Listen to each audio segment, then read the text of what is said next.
शेतकरी मंडळी रामराम. सध्या संपूर्ण महाराष्ट्रामध्ये कांदा काढण्याची गडबड जी आहे ते संपूर्ण शेतकऱ्यांची चालू आहे. परंतु हे पीक जरी आपलं सोन्यासारखं दिसत असेल, एक नंबर पीक जर असेल, परंतु यामागचा संघर्ष आहे, जे मेहनत आहे, परिश्रम आहे, कष्ट आहेत, ते प्रचंड आहेत. आणि कांद्याचे सध्या वास्तविक भाव पाहिले तर कांदा पेरायचा की नाही पेरायचा ही परिस्थिती पुढच्या वर्षी शेतकऱ्यांसमोर आहे. असेच आपले कास्तकार काकाजी आपल्यासोबत आहेत. A to Z माहिती आपण यांच्याकडून जाण्याचा प्रयत्न करून घेऊ की कांद्याची परिस्थिती नेहमी यावर्षी असं का राहते, दरवर्षी ही परिस्थिती का बरं राहते. काकाजी रामराम. रामराम. आपला संपूर्ण परिचय आणि किती वर्ष झाले आपण कांदा आपल्या वावरामध्ये घेता. रामराम शेतकरी मंडळी. मी किरण कुमार निळकंठराव अहेरकर, राहणार कोठा, तालुका तेलारा, जिल्हा अकोला, विदर्भ. हां, मी 7 वर्षापासून कांद्याचं पीक घेत आहे. थोडंसं मोठं नाव. माझा कांद्याचा अनुभव सुरुवातीला 2019च्या 18-19 पासून मी कांदा पेरायला सुरुवात केली. तेव्हा भाव मला चांगले मिळत होते आणि पेरा जास्त नव्हता.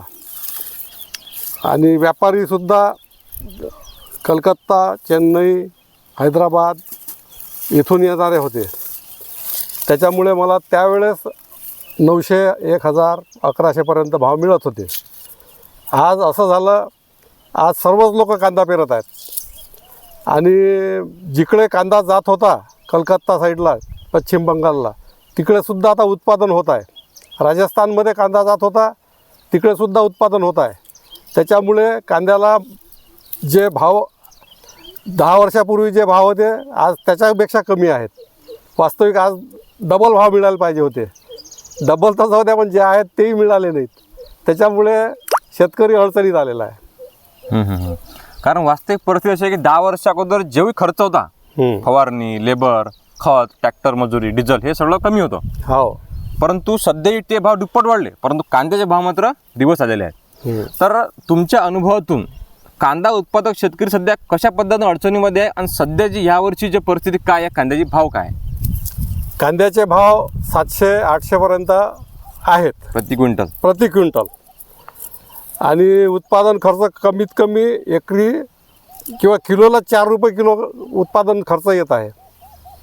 एका किलोला. हो. म्हणजे याच्यानं तुम्ही जर पाहिलं तर शेतकऱ्याचा अनुभव किती आहे, म्हणजे किलोचा हिशोब काढलेला आहे.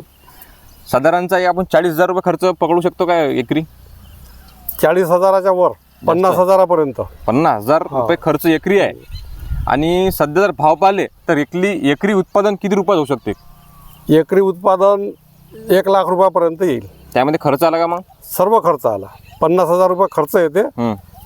चांगलं उत्पादन झालं तर जास्तीत जास्त 1 लाख रुपयाचं उत्पादन होते. म्हणजे 50,000 आपल्याला उरतात एकरी. प्रचंड खर्च आहे. जवळपास 3 एकर हे शेत आहे आणि 2 लाखच्या आसपास आपला खर्च होईल आहे. 2 लाख खर्च आहे आणि पूर्ण जर कांदा विक्री केला तर 3 लाखाची पट्टी बनते. म्हणजे खर्च जास्त आहे आणि हाते पैसे जे आहे ते कमी उरत आहे. काका, हे जे नियोजन आहे कांद्याचं, दरवर्षी शेतकरी रडतो, हे सोन्यासारखं पीक आहे, तर अशी काय परिस्थिती आहे की कांद्यालाच नेमकं कांदा ज्यावेळेस बाहेर येतो शेतकऱ्याचा तर भाव कमी राहतात? एक तर हे नाशिवंत पीक आहे, निसर्गाची साथ नाही. नेमकं यावेळेस हवा, वादळ, चक्रीवादळ, गारपीट नेमकं मार्चमध्ये असतेच, विदर्भात तरी असते. आणि लेबर प्रॉब्लेम येते मार्चमध्ये. होळी येते, जे आपल्या इथे बाहेरचे लेबर येतात ते होळीनिमित्त निघून जातात. बरोबर. त्याच्यामुळे तोही प्रॉब्लेम येते. आणि व्यापारीसुद्धा मार्च एंडिंग, रमजान, ईद, सुट्ट्या असतात, ह्या सुट्ट्या, याच्यामुळे व्यापारी 10 दिवस ब्रेक मारतात. आणि त्याचा परिणाम मार्केटवर होतो. 10 दिवस कांदा नसते मार्केटला, नंतर एकदम सर्वांचा एकदम मार्केटला आल्यामुळे व्यापारी त्याचा फायदा घेऊन जो 10 रुपये किलो असेल तो 8 रुपयात, 8 रुपये किलो असेल तर 6 रुपयात. बरोबर. म्हणजे नाकाबंदी करतात एक प्रकारे. आता या कांद्याची पेरणी, लागवड आपण कशी केली, बियाणं कोणतं वापरलं आणि लागवडची प्रोसेस काय नेमकी? मी एलोरा कंपनीचा कांदा हा गुलाबी कांदा पेरलेला आहे. हं, एकरी 4 किलो बियाणं ट्रॅक्टरवर पेरणी मशीननं ट्रॅक्टरनी पेरून डायरेक्ट पेरलेलं आहे. हां वास्तविक याची पद्धत अशी आहे की रोप टाकून 45 दिवसानंतर लागवण करत असतात. हं, हं, परंतु ते थोडं किचकट असल्यामुळे आता सुविधाही झालेली आहे हं. डायरेक्ट पेरायचं. आणि म्हणजे गव्हाची पेरणी मशीन असते त्या प्रकारची मशीन आहे कांद्याची. हं, हं. एकरी 4 किलो सांगितलं तर 4 किलो सुटते, 3 किलो सांगितलं 3 किलो सुटते. मी एकरी 4 किलो बी सोडले. बरं, तर सोडल्याबरोबर कांदा व्यवस्थित साधला पद्धती. हो, एकसारखा साधला. अच्छा, आता अडचणी जर समजा अशा काय प्रमुख अडचणी आहेत कांद्यातल्या, ते जर दूर झाल्या तर शेतकरी खरंच कांद्यातला सुकवू शकते किंवा हे अडचणी जर दूर झाल्या तर एक चांगलं उत्पादन शेतकरी हाती येऊ शकते. अडचणी तर याच्यात अनेक अडचणी येतात. निसर्गाची अडचण आहे, याच्यावर थ्रिप्स वगैरे येतात, हं, हं. त्याच्या व्हायरसही येते. हं, हं. त्याच्यासाठी फवारणी चालू ठेवायची असते. अच्छा, म्हणजे काही कांद्याच्या आपल्या वावरामध्ये जे अडचणी आहेत ते आपण दूर करू शकतो. हो, परंतु मुख्य जी अडचण आहे ते बाजारभावाची. बाजारभाव आपल्या हातात नाही. ते जर अडचण एक वेळ दूर झाली हो, तर शेतकरी मग कुठेही मजल मारू शकतो. बरोबर आहे. आता आपण जवळपास 7 ते 8 वर्ष झालं कांदा उत्पादक शेतकरी आहात. पुढच्या वर्षी सुद्धा आपण कांदा पेरणार आहात का किंवा क्षेत्र वाढवणार आहे की घटणार आहे या परिस्थितीमुळे?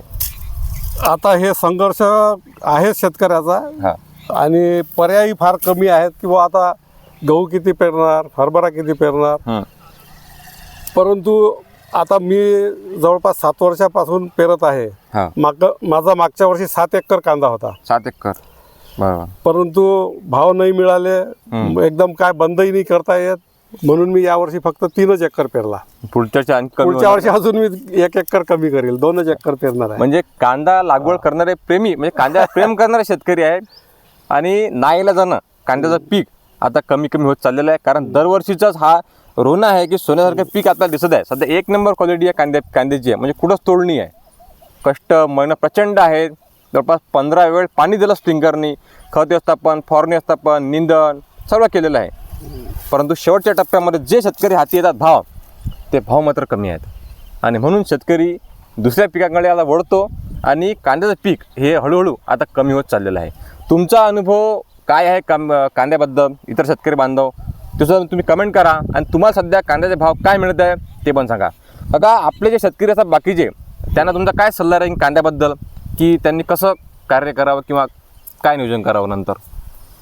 साठवणुकीची व्यवस्था करायला पाहिजे आणि जसे भाव वाढतील त्याप्रमाणे मग विकायला पाहिजे. तर या संपूर्णपणे आपण खुली चर्चा केली, कारण कांदा उत्पादक शेतकरी आहेत, आपली नाळ शेतकऱ्यांसोबत जुळलेली आहे. शेतकऱ्यांचा फायदा व्हावा हाच आपला एकमेव प्रामाणिक प्रयत्न आहे. तर या व्हिडिओमध्ये आपण थांबणार आहे. तर शेतकरी तर बरेचसे असे व्हिडिओ आपल्या यूट्यूबला आलेले आहे, तुम्ही अवश्य पहा आणि सबस्क्राईब करून ठेवा. धन्यवाद. जय जवान जय किसान.